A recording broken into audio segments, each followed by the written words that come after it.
বন্ধুরা, এটা হচ্ছে যে ব্রিটিশ আমলের হচ্ছে যে এটা একটা ক্রেন, ওভারহেড ক্রেন।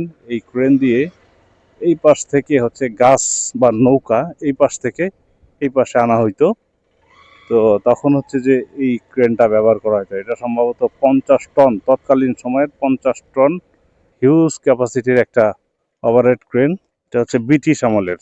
চলে আসছি কাপ্তাই জলারণ্য ভিউ পয়েন্টে। I love Kaptai.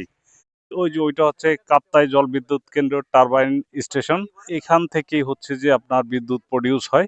এই পাশে যেটা আছে সেটা হচ্ছে কাপ্তাই লেকের পানি আহ, বাদ দিয়ে হচ্ছে পানির লেভেল বাড়ানো হয়। আর এটা হচ্ছে যে কর্ণফুলী নদীর একটা শাখা।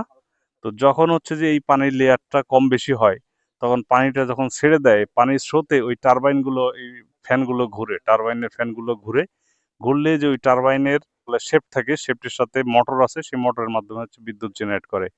এখান থেকে হচ্ছে সর্বোচ্চ 210 মেগাওয়াট বিদ্যুৎ উৎপন্ন হয়।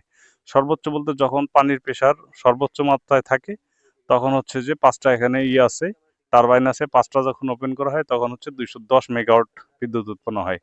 আর যখন পানির প্রেসার কম থাকে সেটা গ্রাজুয়ালি কমতে থাকে, এবং শীতের সময় সর্বনিম্ন প্রডিউস হয় সেটা 30, 35, 40, সেটা পানির প্রেসারের উপর ডিপেন্ড করে।